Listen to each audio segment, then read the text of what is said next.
Welcome to the Portage College 92nd Annual.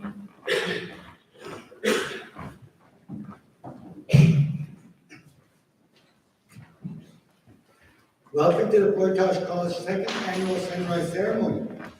I want to thank Mcelry for singing. I want to thank Elder Gilby for the prayer. I want to thank all the singers for the beautiful two songs that we did, or the one song. I would like to start by acknowledging that we are meeting on the traditional lands of Treaty 6, the traditional lands of the First Nations peoples, which were also homelands to the Métis people. We honor the history and the culture of the people who first lived here and gathered on these lands. Today we are here to honor the children of residential schools, to the ones who never made it home, and to the ones who made it home. We want to thank them for their strength, for their resilience. We want to acknowledge the ones who never made it home, that they may find rest and peace. So today we are gathered here to pay our respects. And I'd like to start off by inviting up our president, the CEO of Portage College, Nancy Broadbent.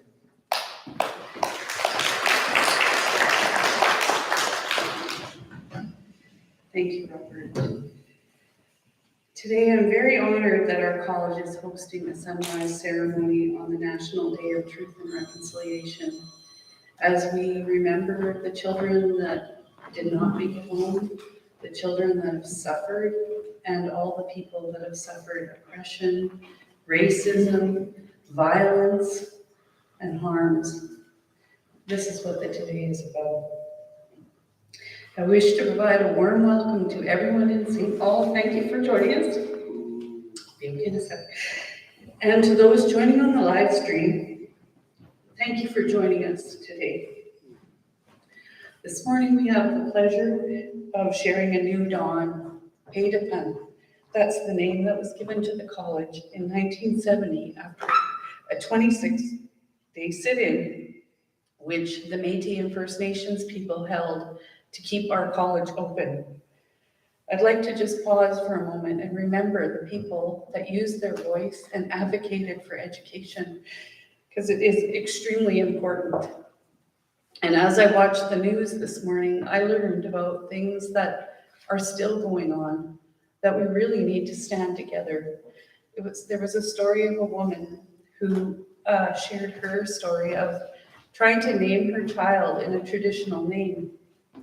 She faced a problem at the hospital. She couldn't leave the hospital without giving the child a name.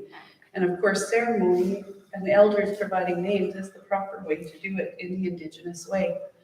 She managed to get that changed, so she left the hospital and had the ceremony and named her child. Then when she went to register the name, she learned that she could only register that name using an English alphabet. Ridiculous in these days and times that people cannot choose how to name their child. It just reminded me that we're still on a journey. And I'm very, very blessed to be here and to be part of this college that is trying to help and trying to walk along with our neighbors and friends and raise their voice.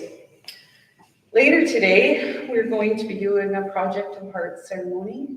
I've had the pleasure of participating in that a few times now, and it does give you a chance to think about reconciliation and to make a statement through a visual exercise that we're going to be proudly displaying in our campuses in the future. I'm very thankful for all the elders and all the knowledge keepers and all of you that are here to share with us today. And for the singers, thank you. And for the prayer.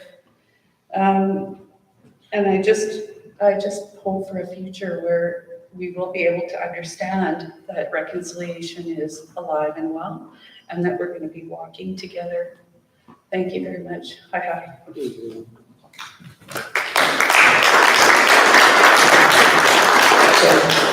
Thank you very much, Nancy. I guess I should introduce myself. My name is Robert Rako.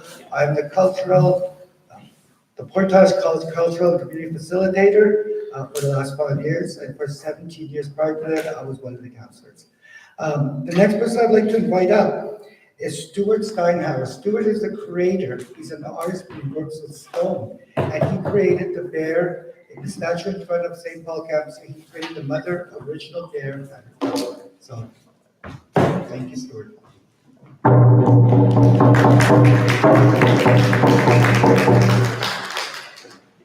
Well, I'm not a public speaker. I do my public speaking through carving. And so the sculpture in stone is what actually has the message. It's kind of irrelevant listening to me, I'm not a knowledge holder. I'm fortunate to have people in my family who are knowledge holders. There's two sitting right there. You'll hear from both. I think you'll hear from both of them. So that's important. But I understand that Nancy wanted to hear my own words.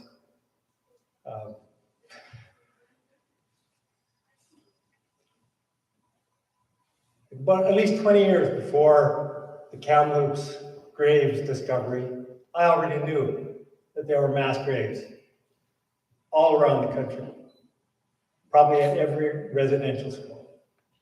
And I tried, in my naive way, to try to start a public discussion about that. And I discovered that there was nobody, literally, in Canada that wanted to have that discussion. And that eventually I discovered that I was on the CSIS terrorist list. And I'm still there. Well, I did a little research. My Uncle Ralph, who was Lieutenant Governor in this province in the 70s, he was on the RCMP's secret police dangerous person list. So if you're a dangerous person and you're trying to raise your voice about issues that Indigenous people are facing, then the force of the Canadian state comes down against you. So I have to say, I don't believe in reconciliation, or I don't believe in the discussion about it or the way it's being defined, but I'm so happy that there is now public discussion about it. I mean, that's phenomenal. So once I realized that there was going to be a public discussion about what happened inside residential schools, and that this whole thing with orange shirt, to me, what is it? I don't know, but it's symbolic. It's become symbolic. And every child matters. Well, at home we joke about, that's not true. Wouldn't it be great in the future that there could be a world where that is true? And that's a wonderful goal. And so, as a political slogan, I agree with saying every child matters, because it's so true. Absolutely. In my work as a carver, because I don't understand what I'm doing, I just look for and find direction right within the stone. I had some stone that had an orange ribbon running through it, a brown stone with an orange ribbon. And I thought about the prayer ribbons that are offered in ceremony. And I thought, here's a piece of stone. It has an orange ribbon right through it.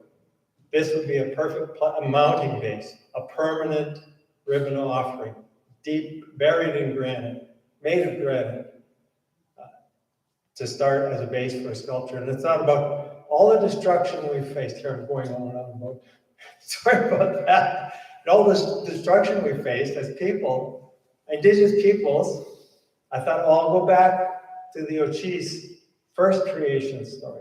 There's several layers of creation, several creation stories, and I feel like they're stacked, they're sequential. It's not about there was one beginning. Like, we humans, we keep screwing up so badly, we destroy everything, and then we have to start over again. So, maybe we're on our third round of creation already. But in the first round, there's a grandfather bear that's just a bear. He has a daughter, she's shape-shifting bear. She can become a human. And there are the first humans. And she partners with a human. She can go back and forth from bear to human.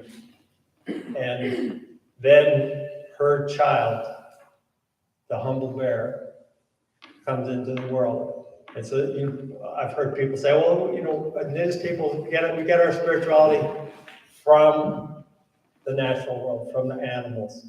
That's where it's coming to us. Ben hopefully will correct me. I have a son who has had the great good fortune of being mentored by the Ochis family. And they're one of the last repositories of true oral history.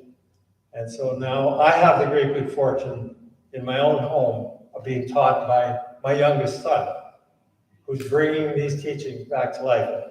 And you'll hear from him shortly. So anyway, Nancy, that's, in my own words, why I created that piece. I created multiples, not identical. I'm not a reproduction carver. I can't make something twice and make it look exactly the same. So I made multiples of this Every Child Matters themed bench with the mother and child.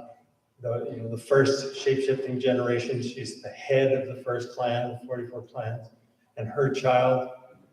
And I hope to create a dialogue in a way between stone beings located both on reserve and off reserve locations in this region. So I'm still working on that project.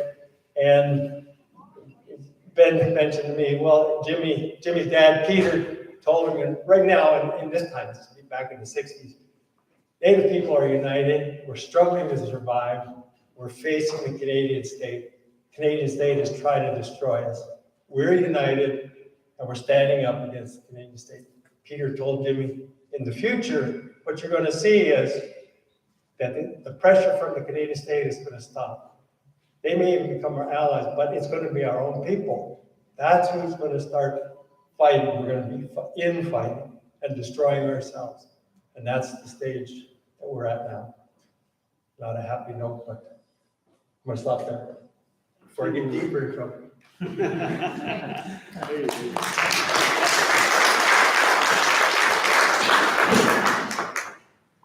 Thank you very much, Stuart. So many truths in there. The next person we're going to ask is Dr. Diana Steinhaus, who we're very honored to have, and she's going to talk about the bear statue. And I've been lucky enough to hear Dr. Steinhaus talk before, and so it's quite the honor to have her come up here. So welcome, Dr. Steinhaus.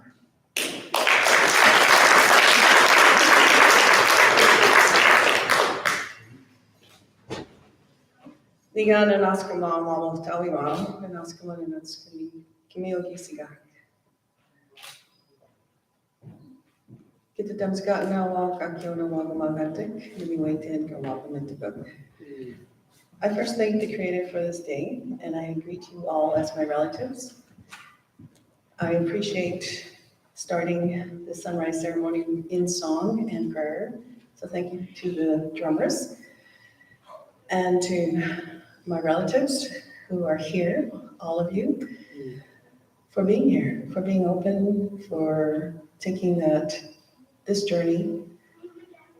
Robert asked me to speak about the bear that has been placed at her college location last year.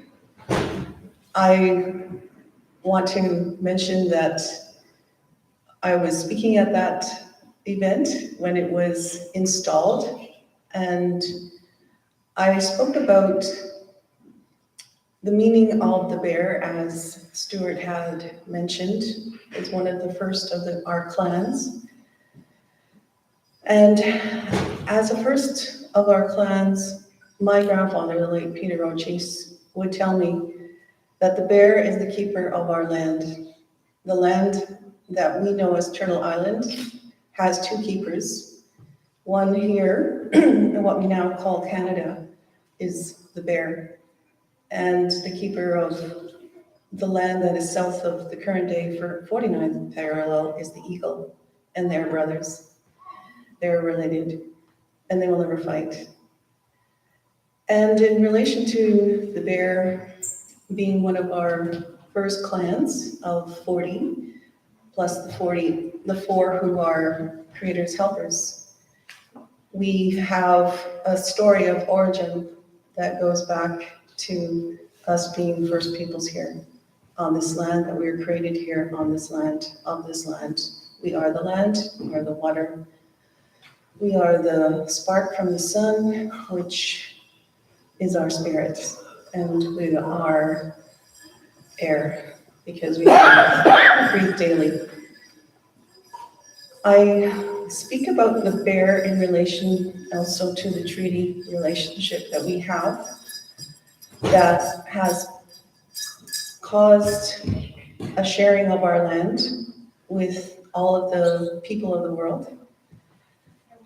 One of the other aspects of the teachings that was granted to me that I'm eternally grateful to from late Peter O'Chase is that we knew that all the peoples of the world were to come here as the vision of Turtle Island Creator's vision of Turtle Island is that all the people are to come here, and we as the first peoples here, the original peoples here, are to greet all of Creator's children as our relatives, as our brothers and as our sisters. So when we speak about treaty, we're talking about a relationship of peace, friendship, and respect between all of us. And that is, all of us were granted, no matter where we come from, we are granted a purpose in life and a gift that we are to bring forward into this life to enrich the lives of all of us. That is our responsibility. With that, we have within one of our petroglyphs a marker that depicts this story. And I'm going into something else other than the bears. I apologize to Robert, but this is coming through as something that needs to be expressed, and I will give it that space. So all the peoples of the world have these responsibilities, these obligations, and which is based on that purpose and gift. So there are, in our ceremonies and within our teachings and our cosmology, there is space for all of us. There are us, the people who are represented by the red color, the people who are represented by the blue color, which are the Black people, the people who are represented by the white color, which are the Caucasian people of European ancestry, who are now here as Canadians, and the people who are Asian, and the color associated with that direction is yellow. And there is space for all of us within this circle. And within that circle, we are to build this vision of Creator's vision of Turtle Island in a position of peace, friendship, and respect. So if it took reconciliation and the understanding of reconciliation for all of you who are here as settlers and immigrants originally, but now are positioned here as building your families and generations upon generations. That means to us in relation to this story that the original aspect of this coming together of all the peoples of the world is treaty. And so when my cousin Leo and my cousin Stuart speak about reconciliation and the nature that they are speaking, I too will make reference to a statement made by the Prime Minister of Canada when he took office in 2015.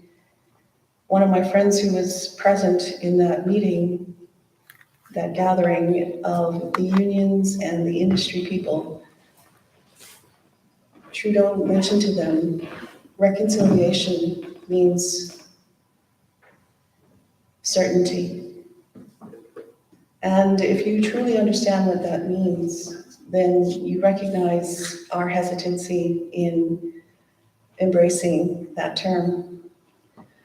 Certainty means the elimination of who we are, obliterating our position here.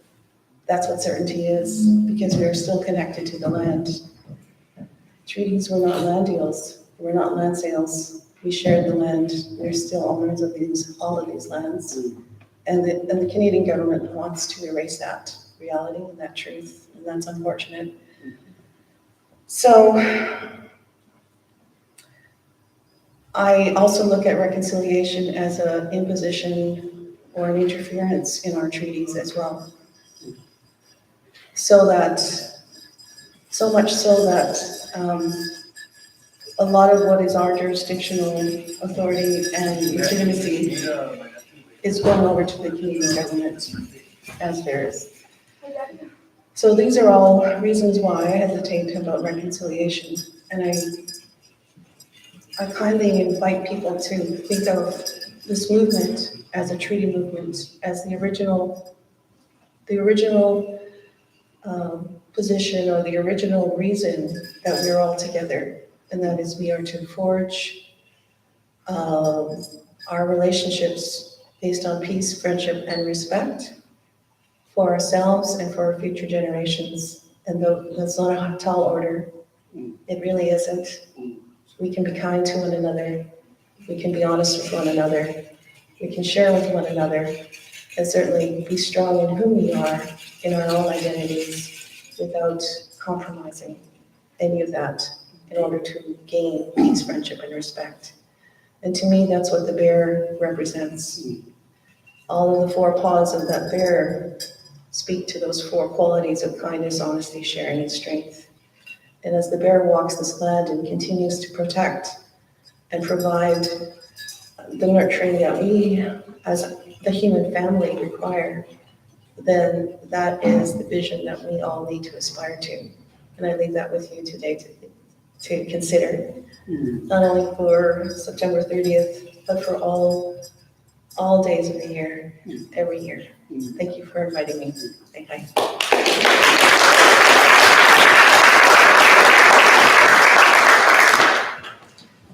Thank you very much for those teachings, Dr. Steinhaus.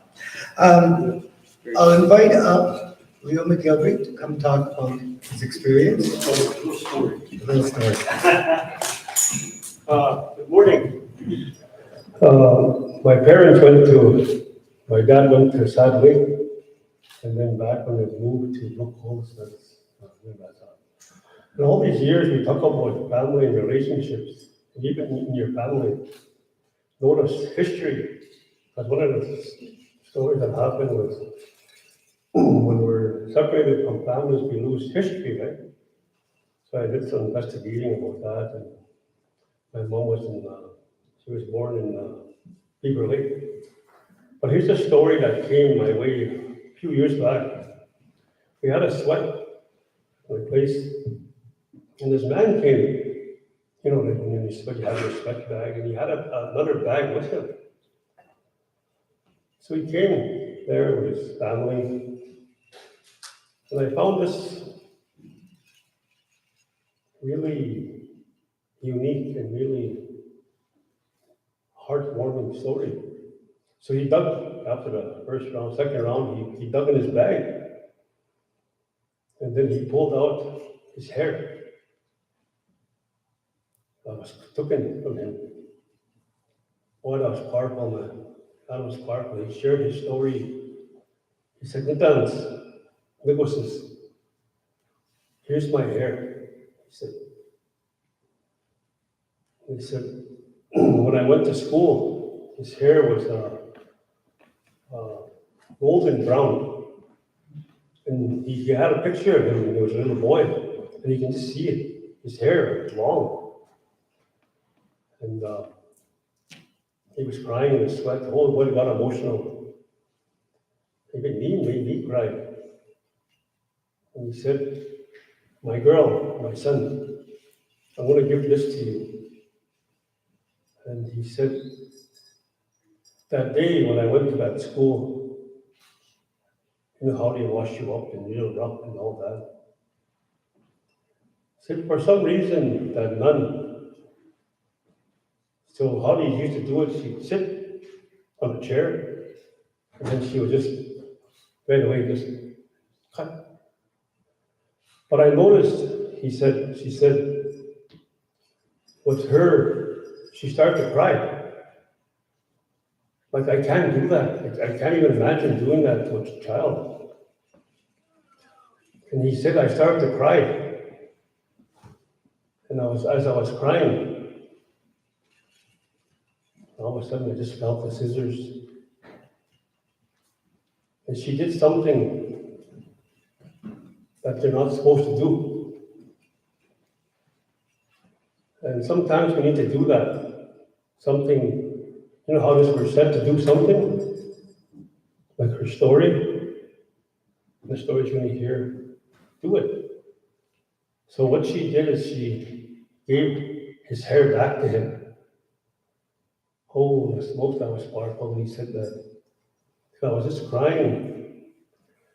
And she said, you know, when she gave the hair back to me, she put it in my little shirt. Yeah, the shirt, she put it, she hid it, she hide it, she hide it. Go home, give it to your mom. And he did that. So the story really touched me. And this girl, this daughter, still has his hair. But you know one thing, when you inflict trauma like that, it changes you. And you know what happened after he cut his hair? He never got his color back. He never got his color of his hair back. Totally, he's an old man now. You know, and his hair turned kind of like a blackish blue. So he never got his color back.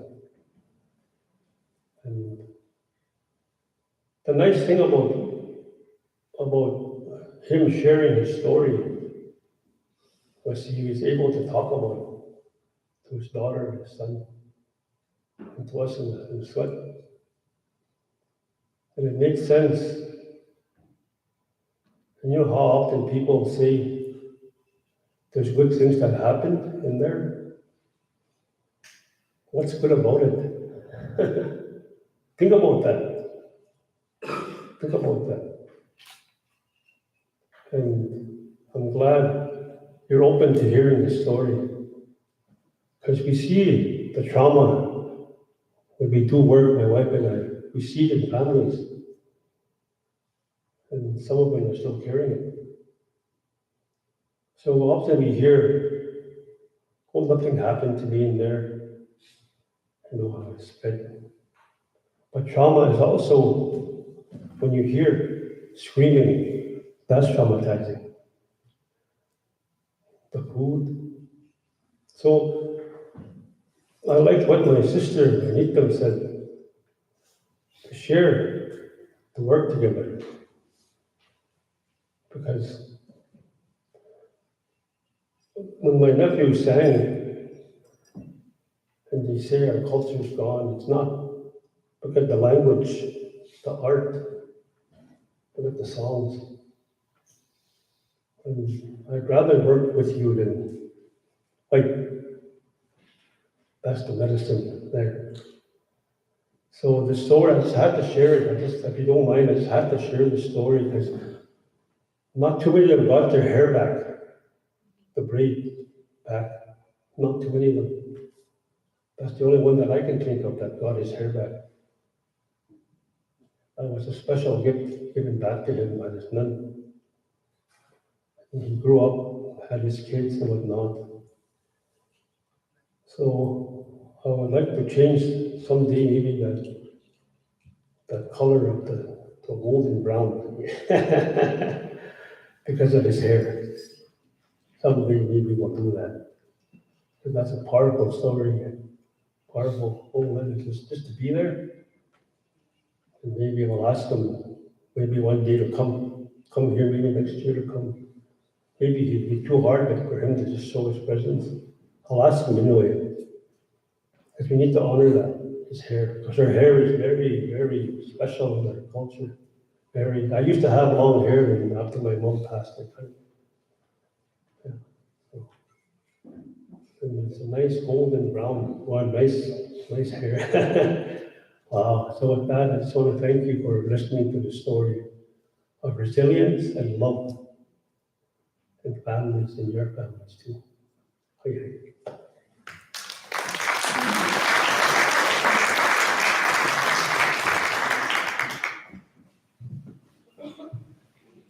Thank you, Elder Leo. So when some of the stuff that we talk about, it wasn't just First Nations, it was also Métis people. And today we're lucky enough to have an elder from Dewberry. Her name is Barna Flume. So we're going to call her up. And she's going to talk a little bit about the Métis experience.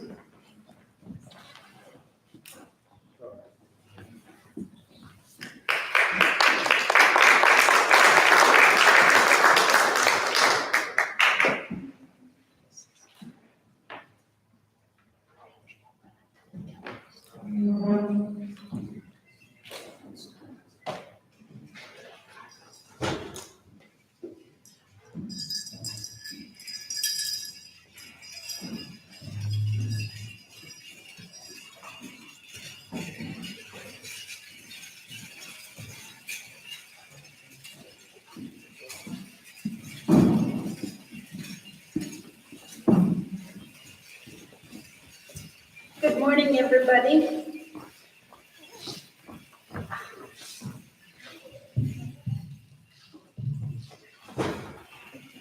I'm just gonna read a little bit about the residential schools and the Métis people. The Métis people who lived residential school experience had and continue to have deep intergenerational impacts on individual families, friends, and communities. Our citizens felt this dark chapter needs to be recognized, talked about, and shared,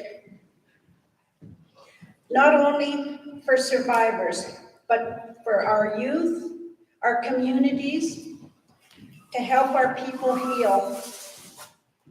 The Truth and Reconciliation Commission forced Canada to confront the realities of its troubled history and face the truth of what Indigenous children were forced to endure while students were in their residential school system. Unfortunately, the experience of Métis survivors and their families is not as widely known to the general public. In the aftermath of the Northwest resistance in 1885, the federal government ruled that Métis children should be admitted to federally funded residential schools. This policy was inconsistently applied and administered to residential school.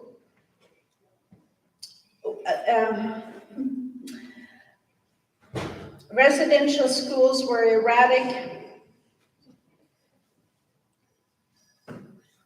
and predicated on numerous external factors, including local situations.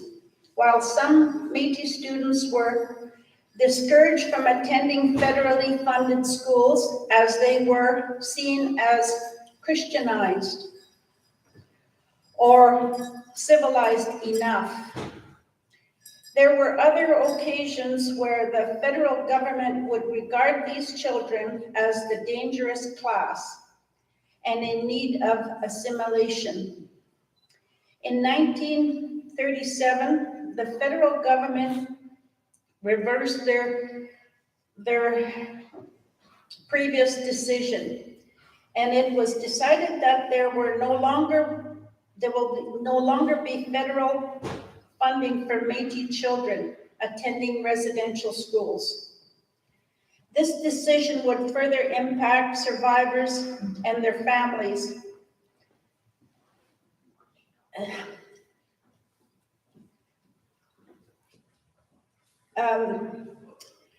The agreements were initially negotiated in 1990.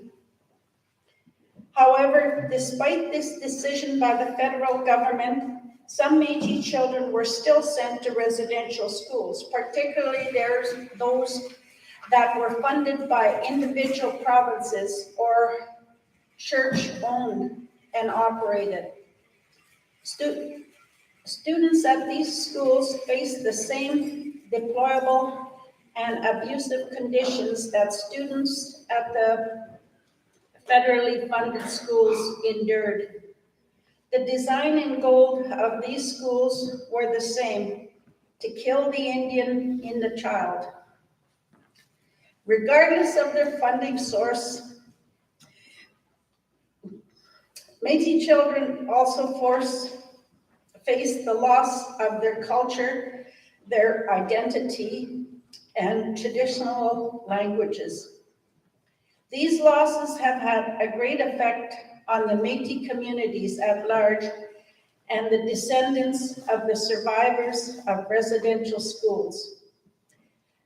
The Métis Nation and its citizens are faced to this day with the lasting repercussions of the residential school systems and the intergenerational trauma that residential schools caused.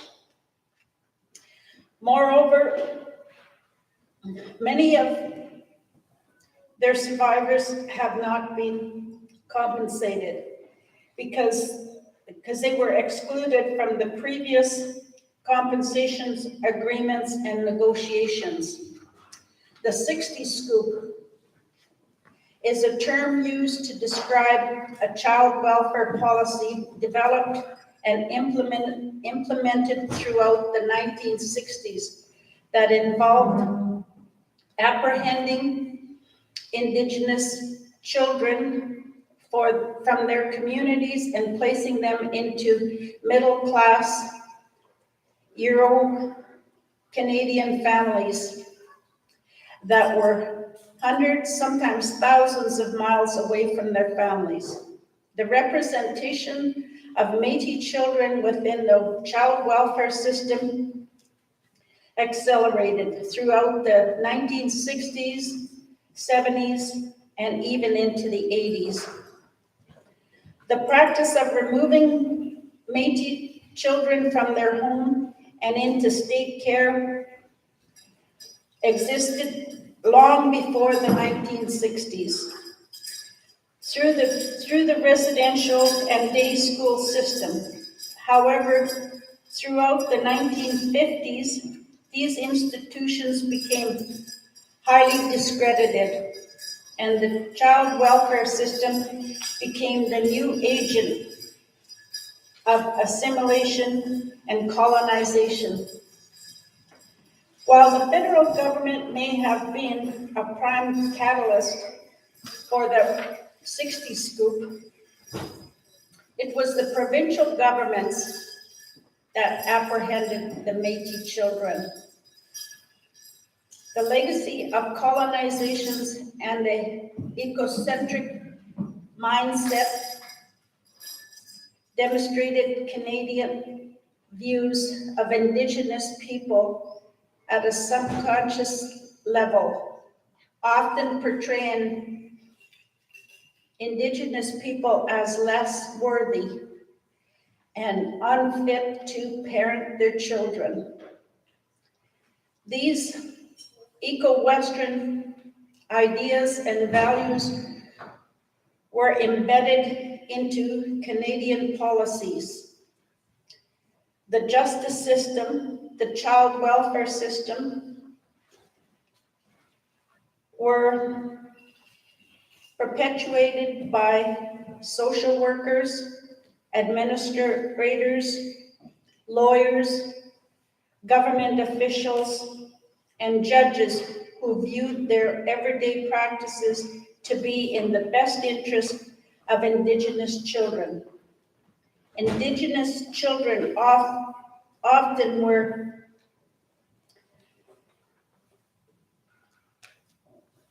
assimilated because of the incongruence between European Western notions, cultural practices, and the realities of Indigenous communities. The ideal home for a child needed to be an environment to which society was familiar with: white, middle-class homes in white, middle-class neighborhoods. The separation of children away from their families and their placement into foster homes led to the breakups of families. Children were often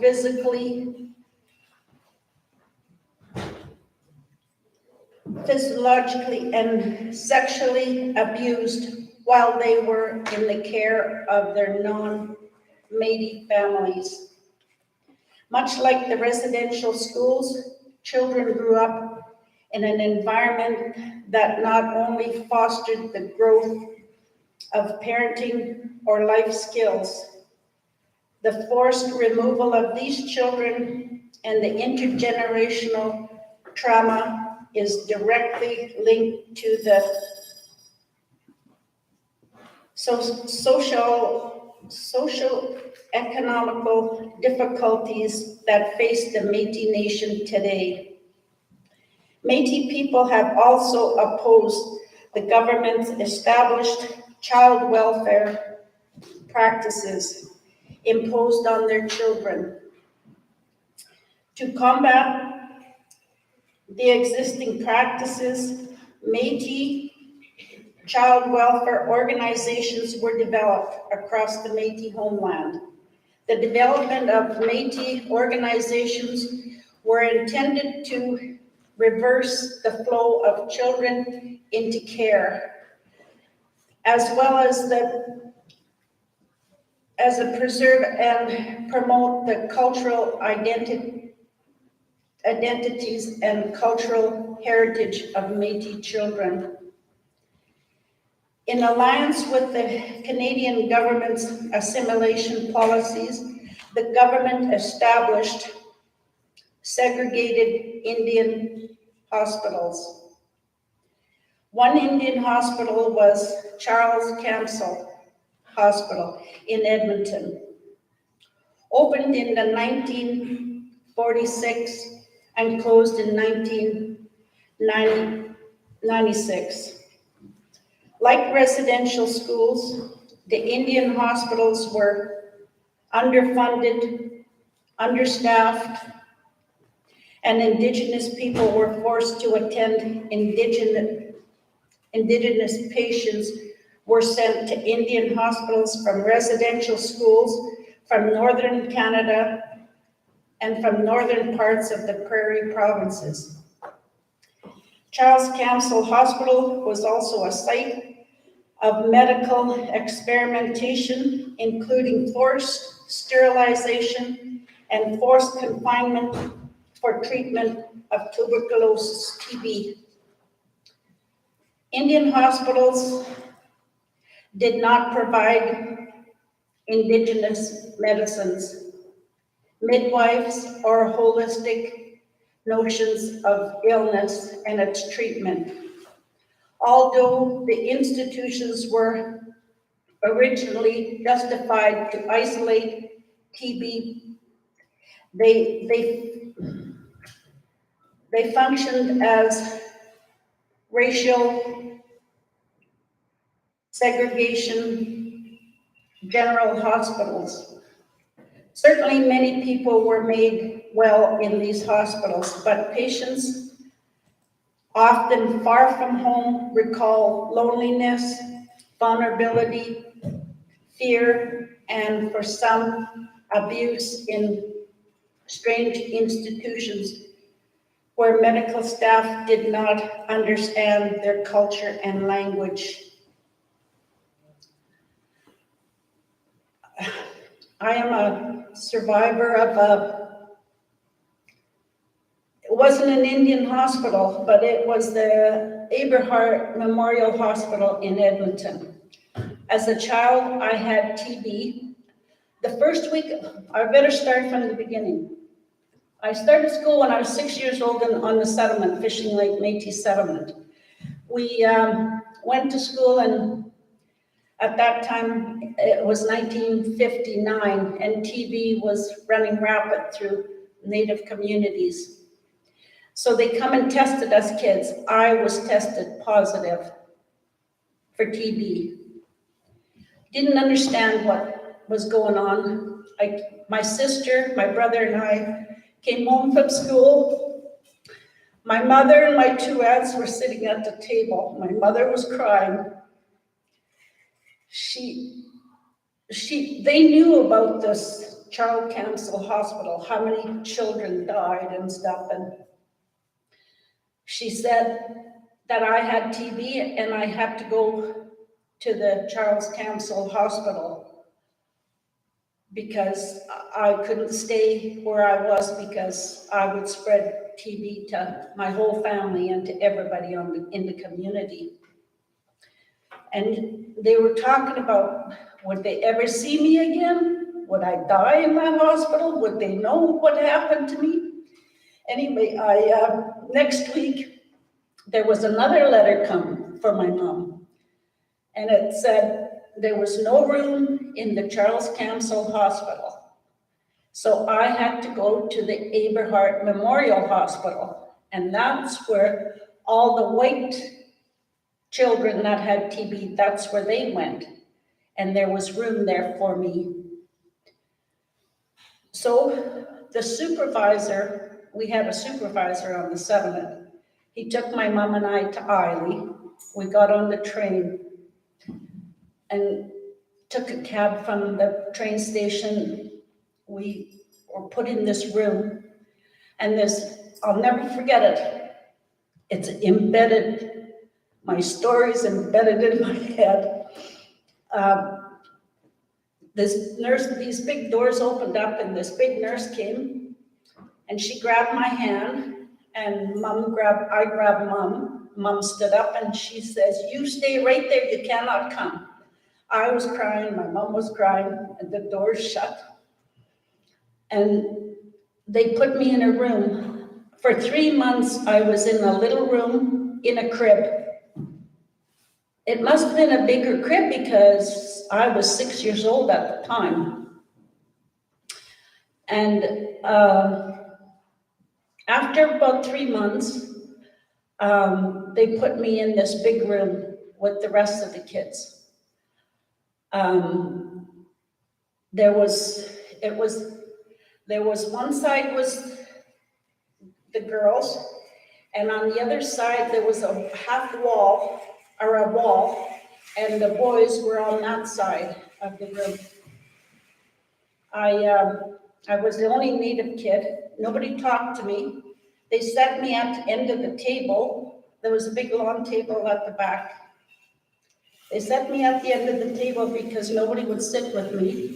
Nobody wanted anything to do with me. They put my bed at the end, at the wall, at the far end of the wall.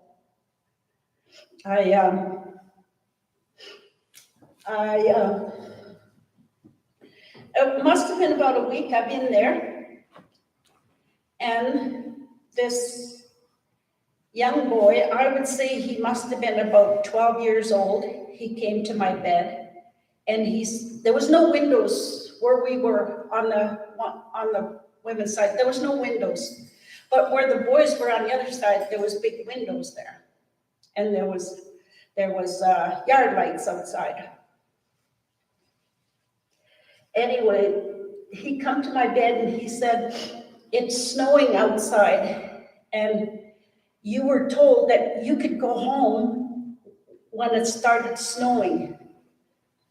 He said, "You come with me to the window and you'll see that it's snowing outside."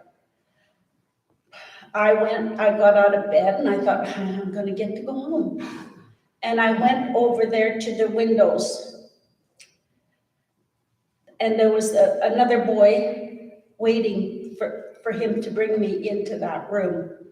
He was about, I would say, 14 or 15, and they grabbed me, they threw me on the floor, and the older boy raped me. The one boy was holding my arms over above my head, and he said, "If you scream, if you say anything, you'll never get to go home."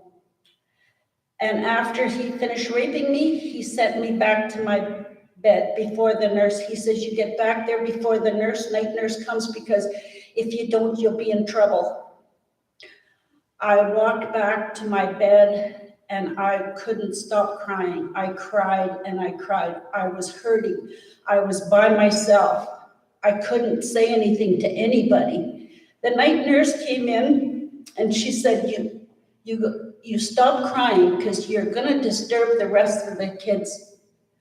You stop your crying. I'm gonna come back in 10 minutes and you better have stopped crying.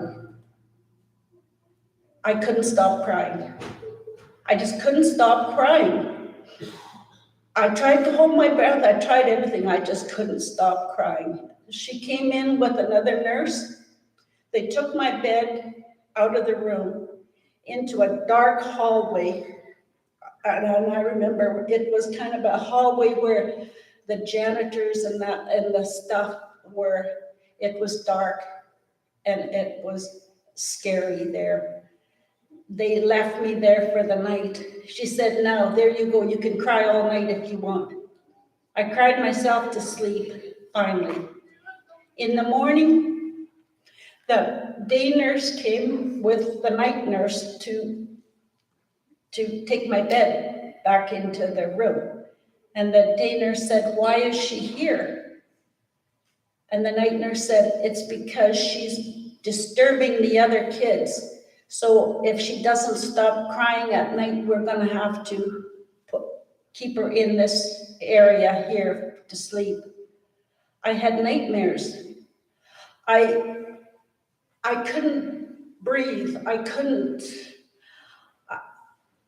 just shut down. Everything, like, I don't remember how often that happened because I shut down. My whole body shut down. And that would have been, I don't know, 3 months after that, I got to go home. I couldn't talk to people. I couldn't feel.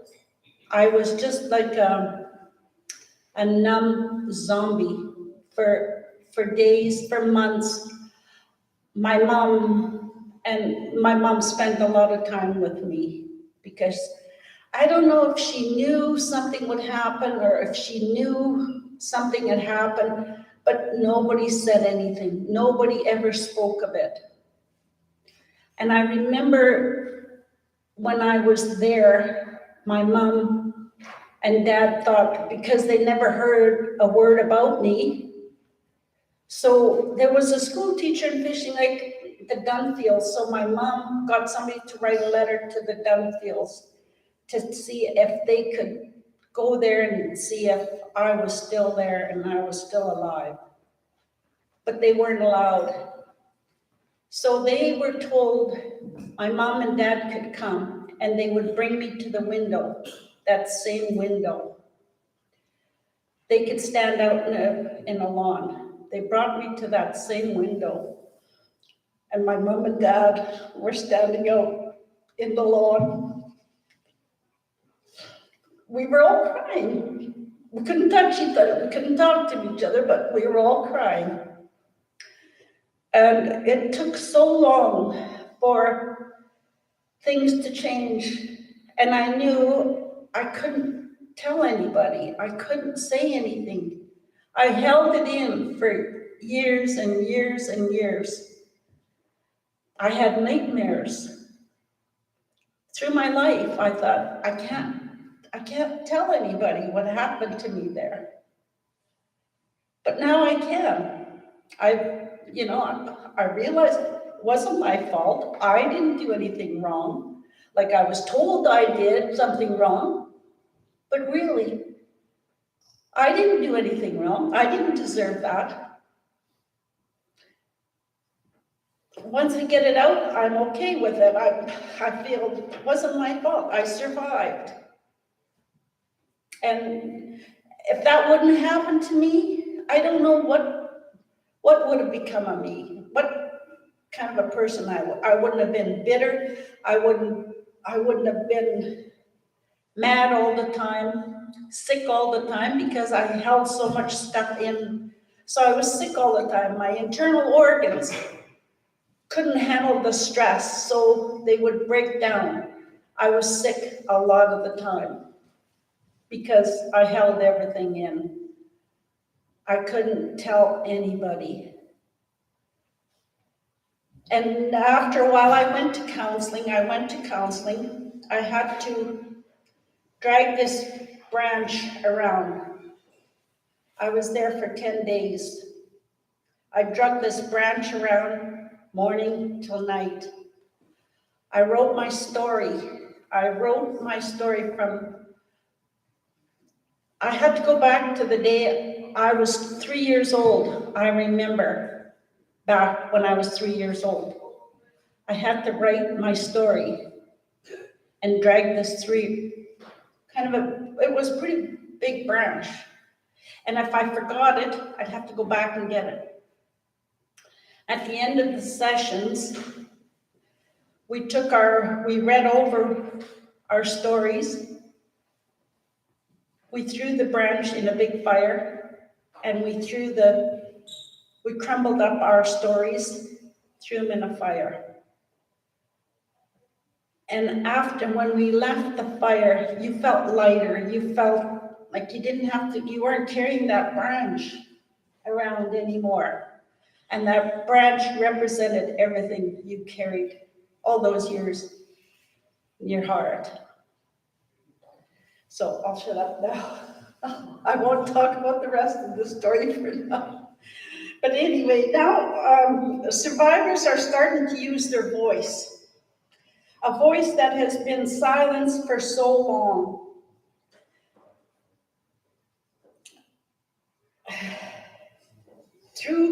Through documentation, acknowledgement, support, and education, the Métis Nation of Alberta's goal is to promote reconciliation and truth about the Métis experience with residential schools, the 60 Scoop, and the Indian hospitals of Alberta.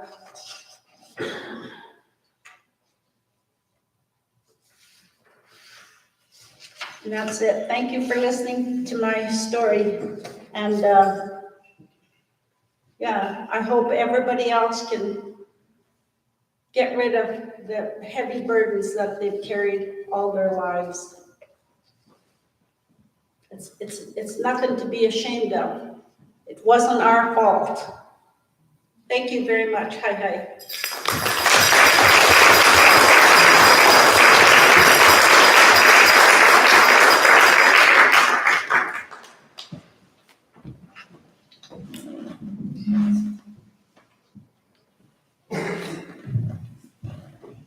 Thank you, Elder Fina. It's stories like that we listen to that makes days like this so important for us to hear about. Because we need to continue on. And with that, I want to have Ben Steinhaus. He's a young elder, and he's going to talk about his role and his life.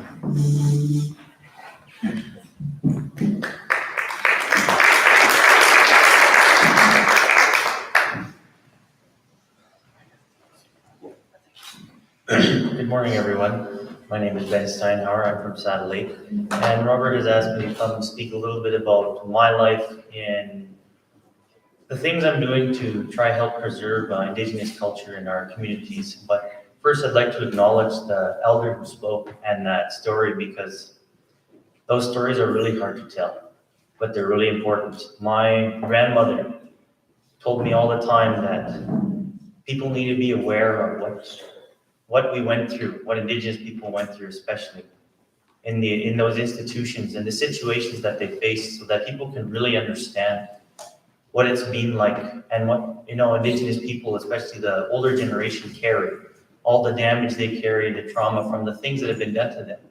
So that, like earlier in some of the stories, that when people say to you, just get over it, you can't just get over those things ever. Those things stay with you. And they're passed from you to them to their children, and you feel the lasting effects. And I feel it's so important that we really honor people like her who've been able to share those things. Those things are so hard to share. But it's so important to be able to listen to that, hear their stories, and have respect for what they went through. Because their lives were very hard. To live a life with those feelings, that hurt, that trauma, and to always be at the end of the blame your whole life. So thank you very much for being able to share that, because those stories help all those others that are carrying that pain be able to let go too. My grandmother always encouraged me. She said, speak up for people. Some people don't have a voice. Some people can't share. So share so that they too can feel to be able to let go. So with that, I'd also like to talk about Indigenous culture and the importance of preserving what we have left. And from a young age, my family, I was very lucky to be in a family that always stood up and always spoke up about the injustices towards Indigenous people in Canada and all over the world. and maintain that, our people were kind and gentle, and everything that had happened to us was severely wrong and unjust. And that our culture was beautiful. It was not something bad. Our whole life, my dad, when he was young, and my grandfather, they went to those schools, they went to those systems, they experienced those things. And they were told how bad they were. They were told how evil their culture was. They were told everything about their entire life, livelihood, family, and history was something that was to do with the devil, was to do with the epitome of evil and wrong. And so my dad and my family, my grandfather, for a long time, they fought back against that. And for a long time, it had to be in secret, because if you were caught doing anything that involved our culture, you were simply either killed or made an example of.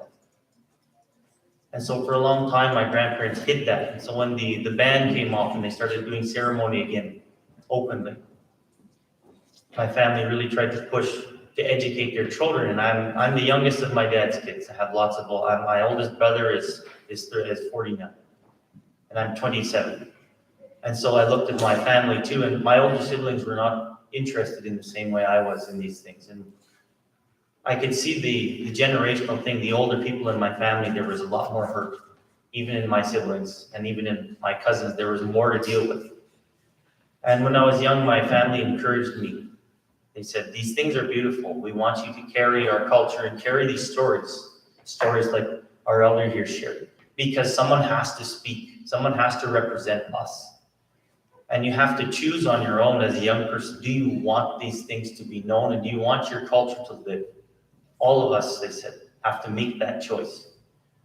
And so when I was younger, for a while, I didn't know whether I was interested, like for real, in our culture and our ways, because everywhere I went, everywhere I looked, there was no interest. There was nothing.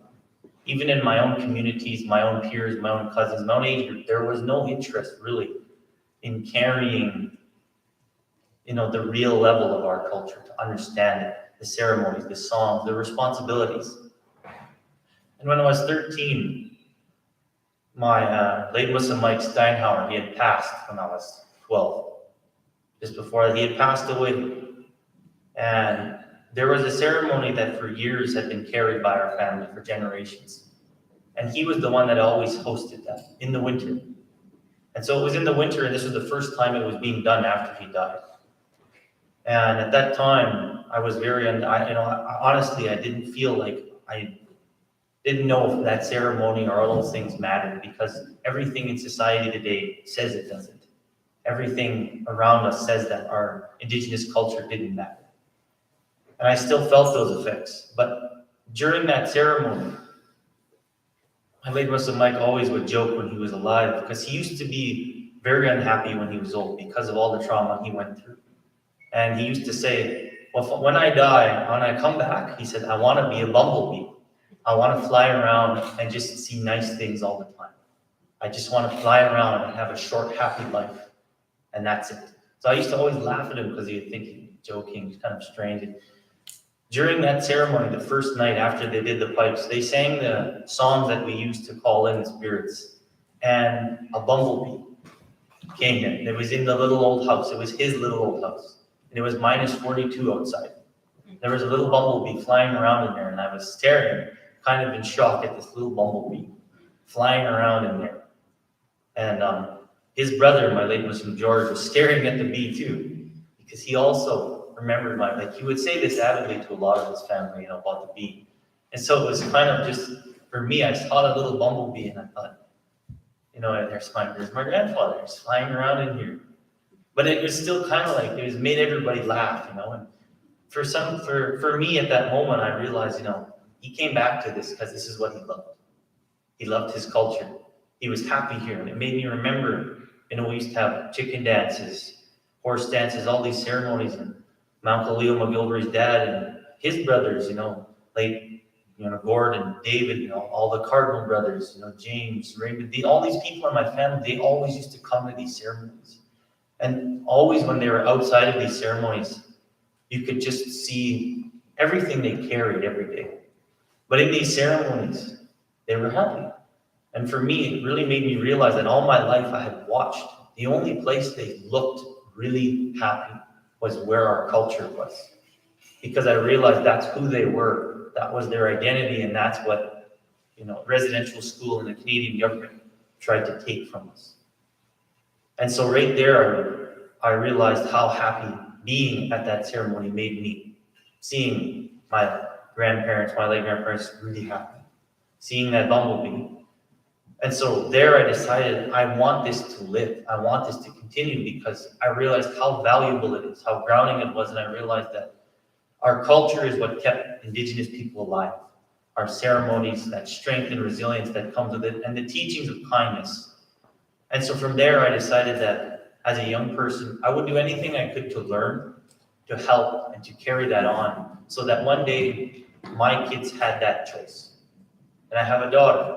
She's going to be 10 months. And I want her to have that option so that she can hear everything I've experienced and she gets to understand the real Canadian history, the real history of Indigenous people and what's happened. And she has her culture to help her so that one day she can decide what she wants to do in her life with all of that knowledge and whether she wants to, our culture to live, whether she wants those things to carry on.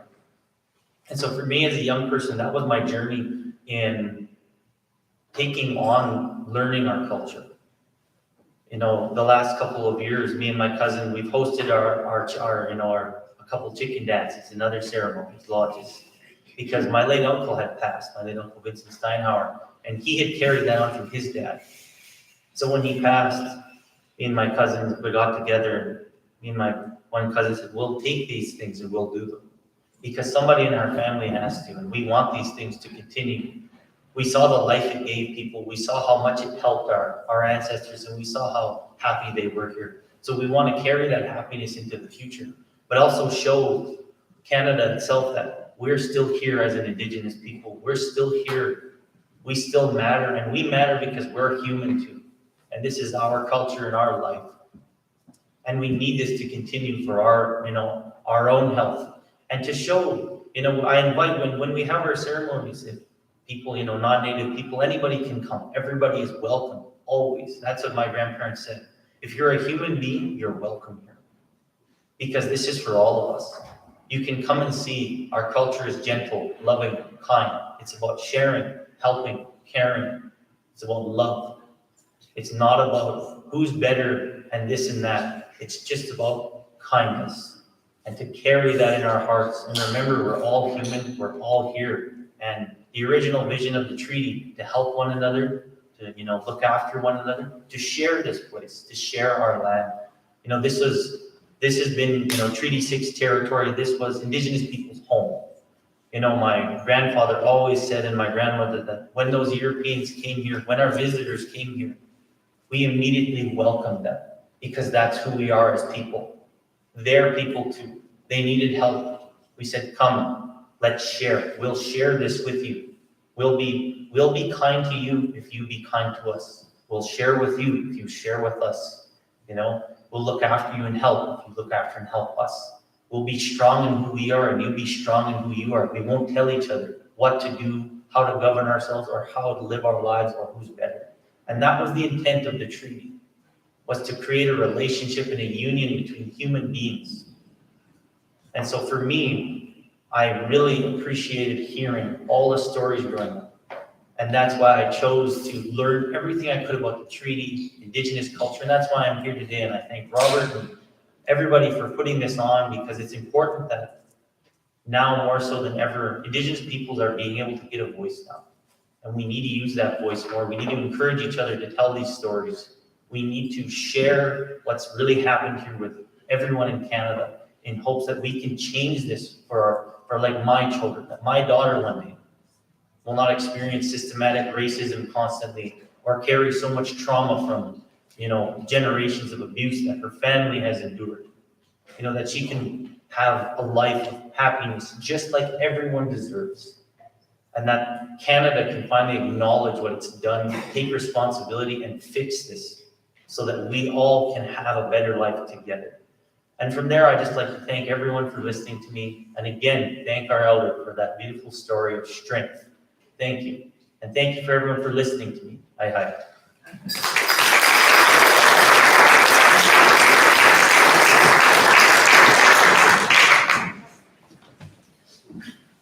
Thank you very much, Ben. Such many words from such a young man. I'd like to call up Darcy Mcelry.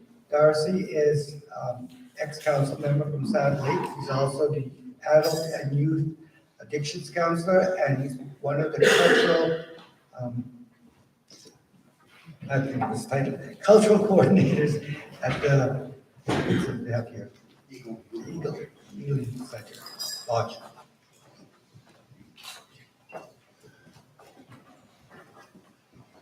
Good morning to everybody. I'll be very brief this morning. First of all, I just wanted to give thanks also. Hingan hinuten naskman mogumagantik.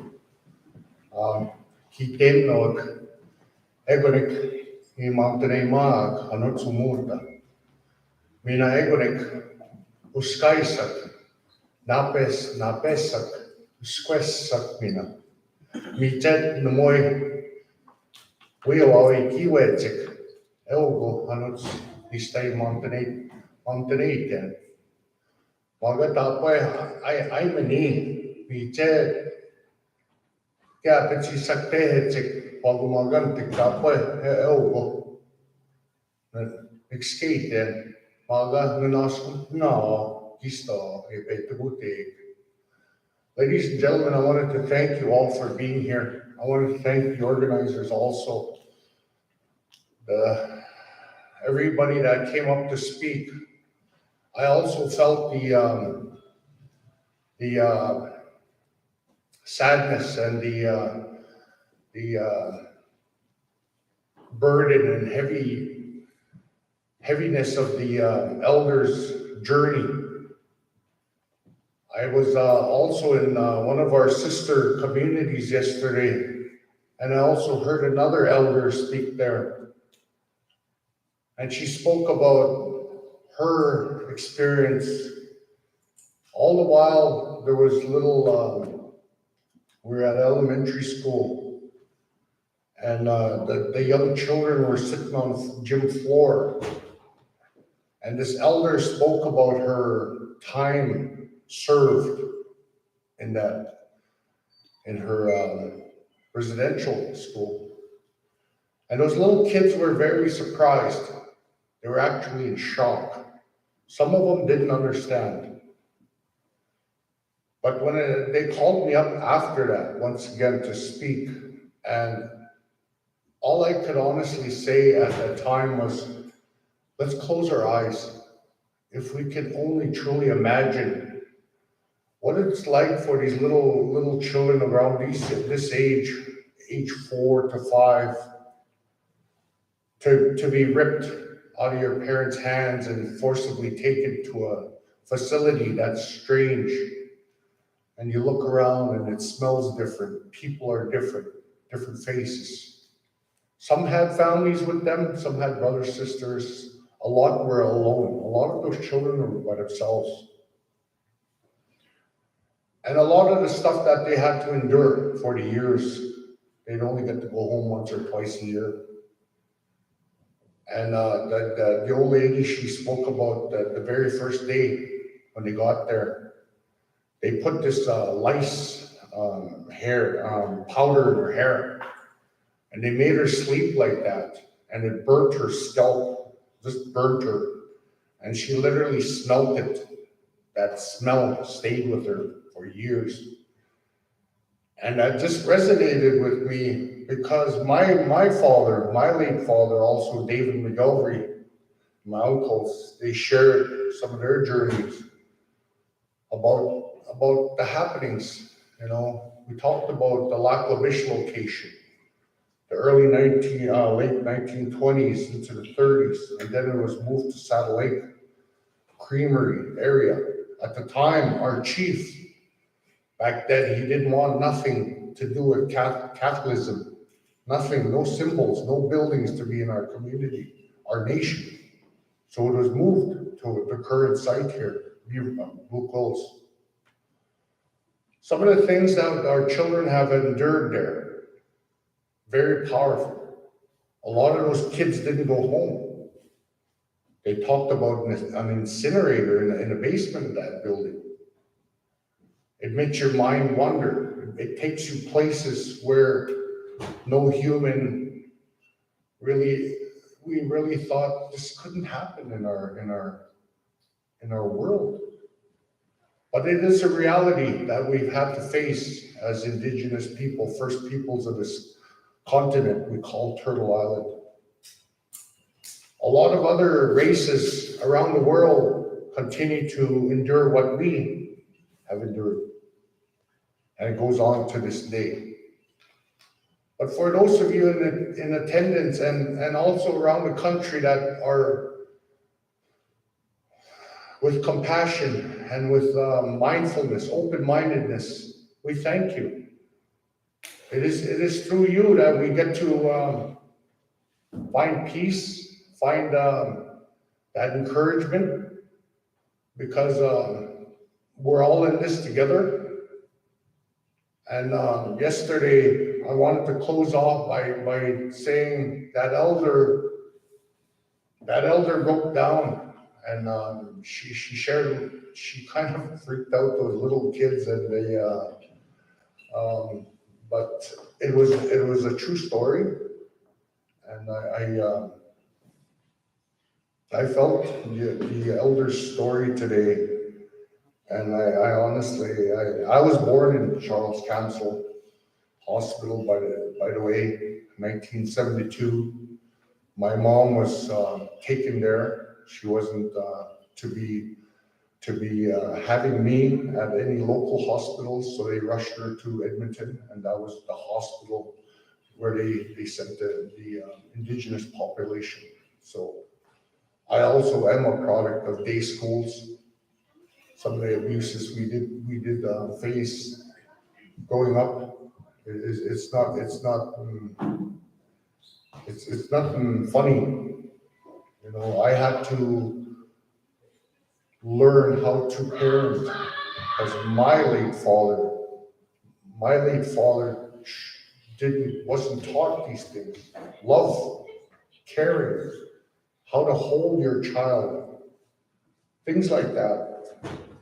So when as a young adolescent into teenager, young adulthood, I didn't know these things.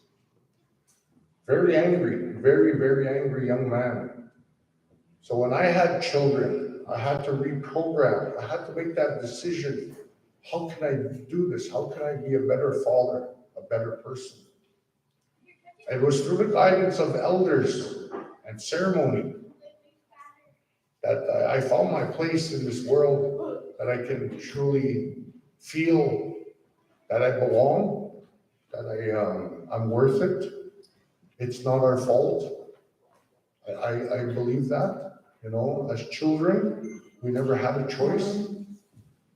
So with that, I wanted to thank all the organizers here that continue to advocate on behalf of the Indigenous population, Métis, First Nation, everyone that was had to endure all the abuses, all the businesses here in St. Paul. I thank you for being here, because you know, it's raising that awareness is the question was asked this morning. What is true reconciliation? What does that word mean? And I you know what, I asked my children that question. What does that mean to you? And I said, I don't know. They said that means kind of acceptance, moving on. And I heard that word also this morning, finality, certainty. It kind of resonates with today's CFAs. The agreements that each Indigenous nation has to sign are being forced into finality. The government's way of washing their hands of their fiduciary responsibilities of those treaties. That to me is finality. That's the road we're heading. But with that, my job as one of the knowledge keepers to transfer that teachings to the younger generation so they can have a better life is what I embarked on now. To this day, we have a youth drum group in Saddle Lake, and we run every Wednesdays. The door is open for non-native and native alike that we share. They learn about drums, they learn about culture, protocols. It's important that we do this because our elders encourage us to share, because once we're gone, that knowledge will also be gone with us too. So with that, I really want to thank Portage College for all the work they do. Last year we were in Lac La Biche and it was cold. It was so cold, but we went through it. Once the sun rose, we were, as you'll see a little bit later, my two children are here to help honor the people, honor the memories of those children that didn't get to go home, and also the survivors. We also have another dancer here. I want to thank her. And with that, I thank the dancers.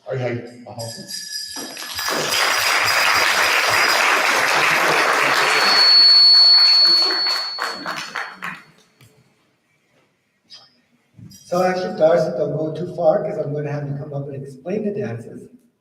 And we'll just get them to come on up onto the stage. And the drummers, if you can come on, make your way up here.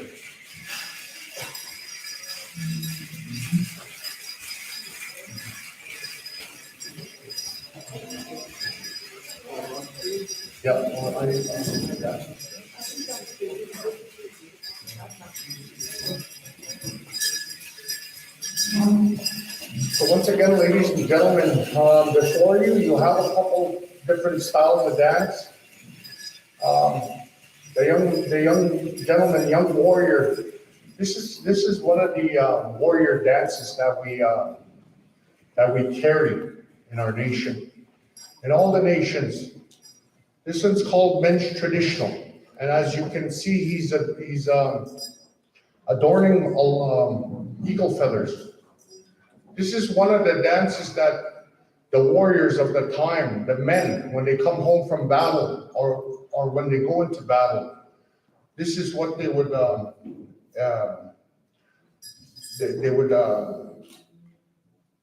there's different types of songs that they dance. There's at least 4 different styles of song: traditional, straight, sneak up, crow hop.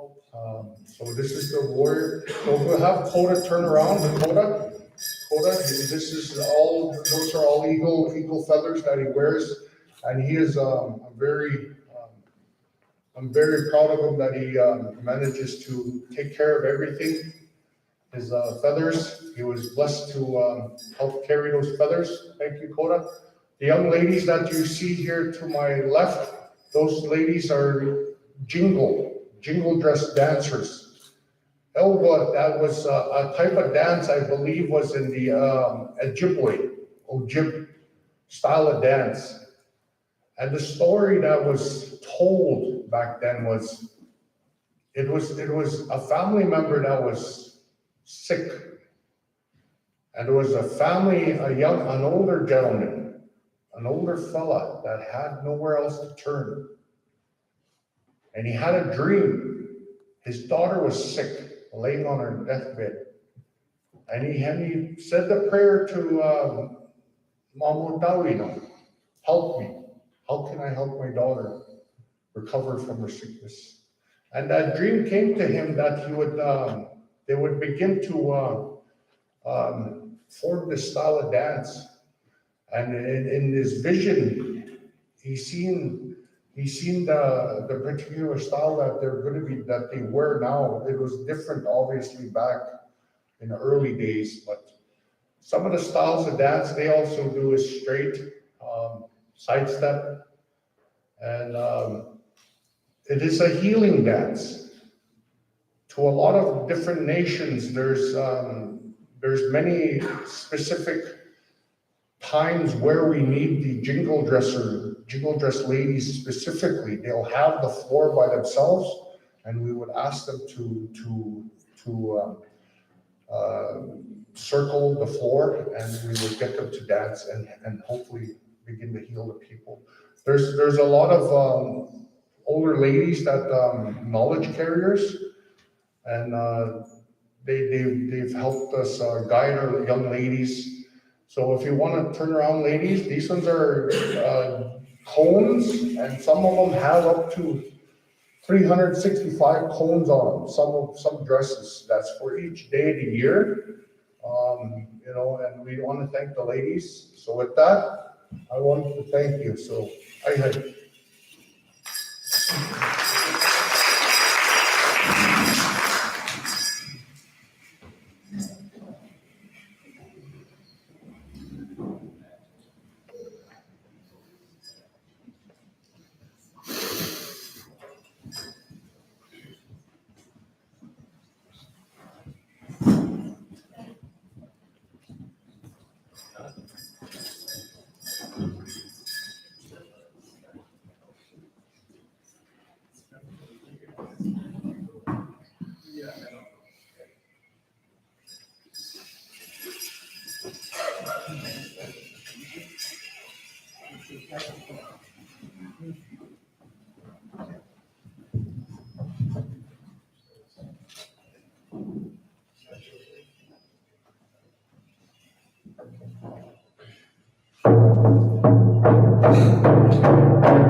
So with that, we wanted to thank the dancers. Let's give them another round of applause.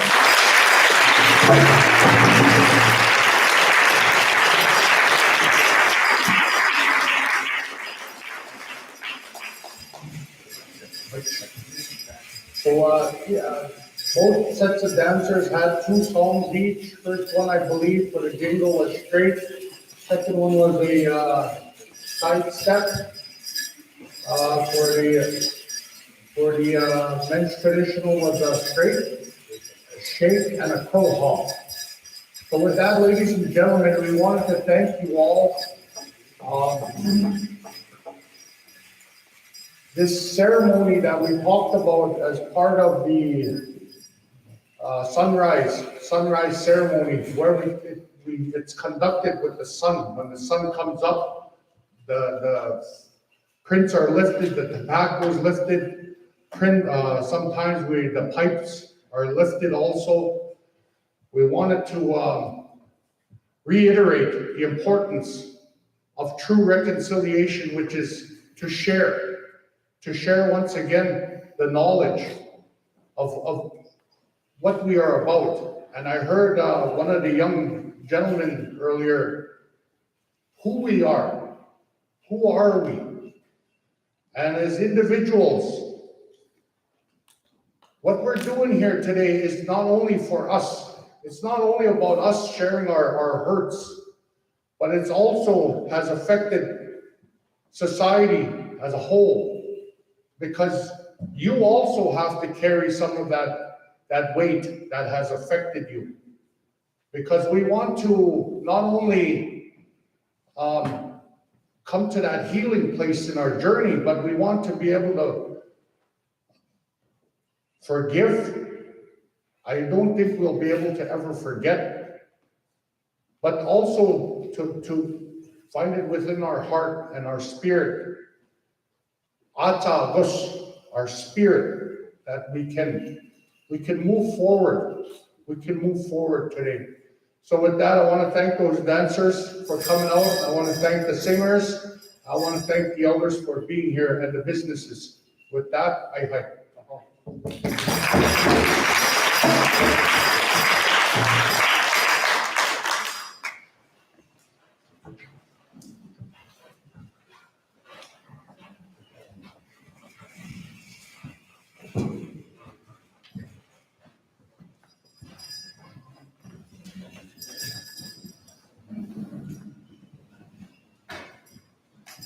What a wonderful way to wrap everything up. I want to thank our sponsors, Canadian National, without their help and partnership, we have given a lot of stuff that we've done. I want to thank the Manawaska Center for our senior partner with that. The day starts out very somber. This year we had to move inside because of the weather. We didn't go pre-sales, we did not want to miss anything. I want to thank all the people who showed up. You always worry who's going to be here, who's not going to be here, who needs to be here, who doesn't need to be here. So we want to thank everyone who came. We want to thank the elders who have such beautiful words. We want to thank the amazing elder Vida for sharing her story. And very hard to do. But I like what she had to say, it was not her fault. It was not any of our fault. Days like this, we celebrate, but we think about it throughout the year. It's not something that we just spend one day doing something for. At the college, we do many different events because we want to acknowledge that as Indigenous people, we can contribute to society. And that means very much to us. I want to thank our President, Nancy Broadbent, who with her guidance and her leadership, we do a lot of events, and she's always there to support us. Today, we will have a free pancake breakfast. There's pancakes ready. At 9:30, we'll be doing the Project Apart. I'm hoping everyone will attend it. And I want to thank everyone for coming online, for watching, everyone who's here. I want to thank Rick Fleming and Erlene Hemsey, because without them, I don't think a lot of the projects will be able to be complete, because they very much support everything that's Indigenous that we do. So thank you all. Have a wonderful day. If there's other events going on at the Manawaska Center, I suggest you attend. And I want to acknowledge the survivors. Without their strength, where would it be, right? Because they were strong enough to tell their stories. Especially my mother, I want to give her a shout out. She's a residential school survivor and Indian hospital survivors, along with my brothers and my sisters that went to the Indian hospital. So, to hear their stories is hard. So I just want to acknowledge them. And sorry. Have a wonderful day all. And Please have something to eat before you leave. Thank you.